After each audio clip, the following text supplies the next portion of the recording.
नमस्कार। वही कार्तिक कृष्णा सप्तमी 2080 शनिवार का दिन 24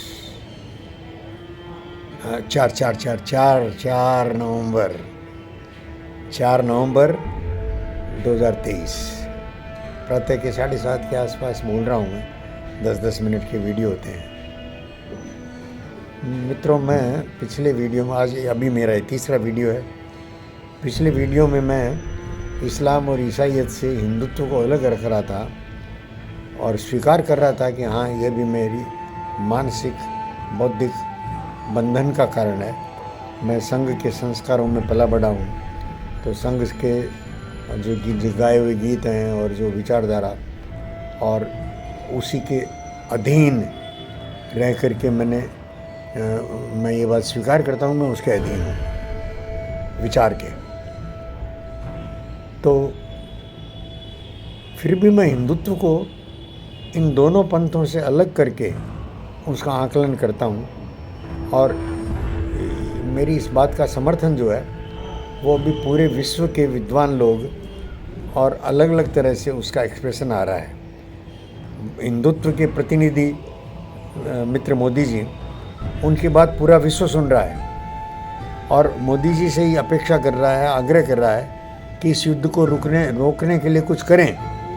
और मोदी ने दोनों कदम उठा लिए। एक तो इजराइल को सही ठहरा दिया कि भाई इजराइल सही है अपनी जगह आतंकियों को, और वो सज़ा दे रहा है, आतंकियों को सज़ा दे रहा है, अपनी रक्षा में ये उसका अधिकार है। दूसरी तरफ फ़िलिस्तीनियों के लिए वो मदद भी भेज रहा है भारत। कई ट्रक चले गए हैं भारत के, ट्रक फ़िलिस्तीनियों की मदद के लिए। फ़िलिस्तीन में से हमास निकला हुआ है। फ़िलिस्तीन की उपज है हमास, जैसे लेबनान की उपज है हिजबुल्ला।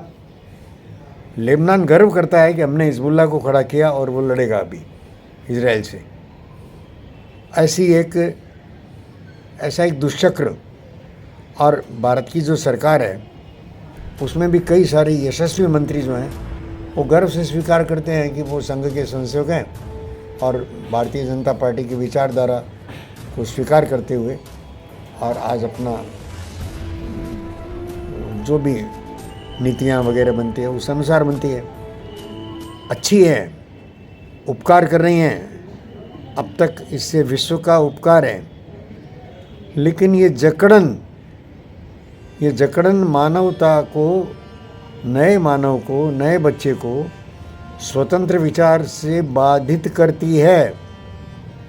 अब जैसे मेरा सबसे छोटा दोहिता 5वां, सुप्रिया का बेटा, वो अभी 4-5 महीने का है।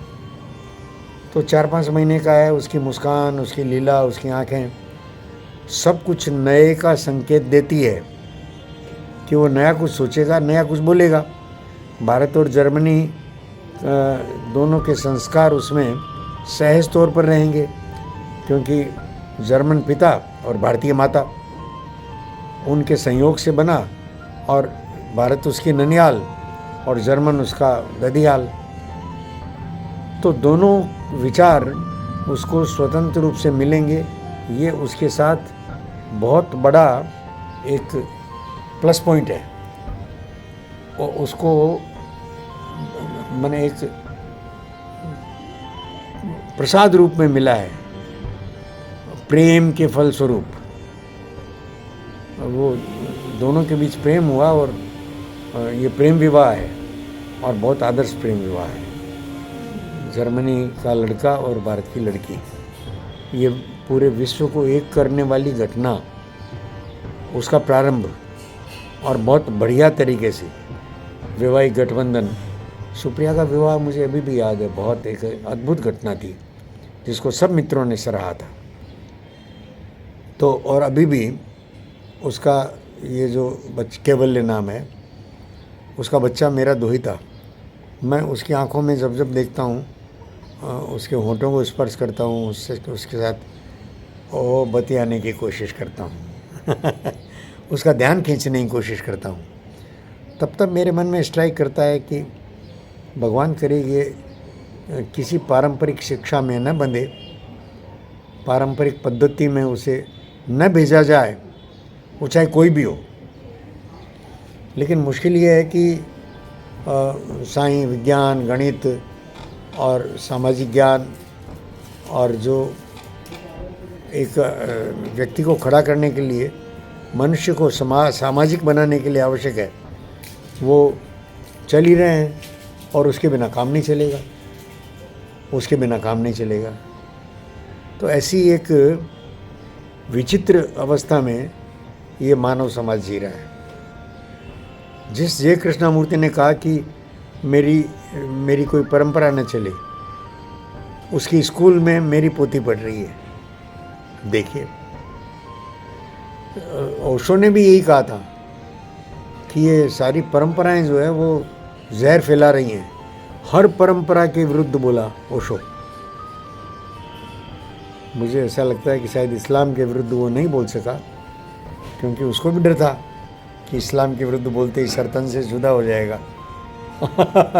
मुझे भी कई मित्र ऐसा राय देते हैं, समझाते हैं कि मत बोलो, इस्लामिक भी सुनते हैं, गर्दन जुदा कर देंगे। अब मैं क्या करूं? जो मुझे दिखता है वो मैं कह रहा हूं, और मैं आशा करता हूं कि जो इस्लामिक मित्र हैं वो भी इस विचार को समझने की कोशिश करें। मेरे द्वारा न सही, चारों तरफ से ये स्वर जो आ रहा है, कहीं से भी तो कोशिश हो, कहीं से भी तो शुरुआत करें। और इस विचार से मुक्त होकर के, अरे नाम, पहनावा, रीति रिवाज, उससे कहीं कोई आपत्ति नहीं है। बिरयानी हम भी खाते हैं और दाढ़ी मैं भी रखता हूँ, और टोपी यार ऐसी वैसी कैसी भी पहन लेता हूँ, कितनी तरह की। ये जो बाहर के लक्षण है उनसे कोई आपत्ति नहीं है। नाम वगैरह ये सब नाम रूप वो तो अलग अलग देश के अनुसार होंगे, और परंपरा से जुड़ा हुआ कोई पहचान और न रहे, ये कोशिश की चीन ने, अभी भी कर रहा है। चीन में जो 3 करोड़ मुसलमान है वो दाढ़ी नहीं रख सकते, उनकी मस्जिदों में मीनार नहीं हो सकती। ये चीन की अच्छी भली कोशिश है। 3 करोड़ से ज़्यादा मुसलमान, 30 करोड़ या 3 करोड़ उड़ गई मुसलमान, नया संप्रदाय बन गया वो। और वहाँ भी वो उर्गई मुसलमान जो हैं वो समझने की कोशिश कर रहे हैं, मजबूरी में भी क्यों ना हो, मजबूरी में भी क्यों ना हो। और मैं हिंदुत्व को अलग इसलिए रख रहा हूँ कि हिंदुत्व की एक प्रारंभ से रही है कि नए विचार को और ग्रहण करो, उसका अस्वीकार मत करो। और नए विचार को, नई परंपरा को, नए लोगों को विश्व में, ये वेदों में मंत्र भी दिए हैं, वो चारों तरफ से विचार आए और मुझे आनंदित करे। ऐसे वेदों में, उपनिषदों में, पुराणों में हमारे मंत्र भरे पड़े हैं। आज भी उन मंत्रों को बिना अर्थ जाने दोहराते हैं हम। तो हिंदुत्व में ये एक इनबिल्ट जो है कि वो नए को स्वीकार करते रहना, नए को स्वीकार करते रहना, ये बिल्कुल वैसा ही है जैसे मेरे पौधे और हर मौसम को स्वीकार करके, और हर मौसम में एक नई खिलखिलाहट उनसे पैदा होती है।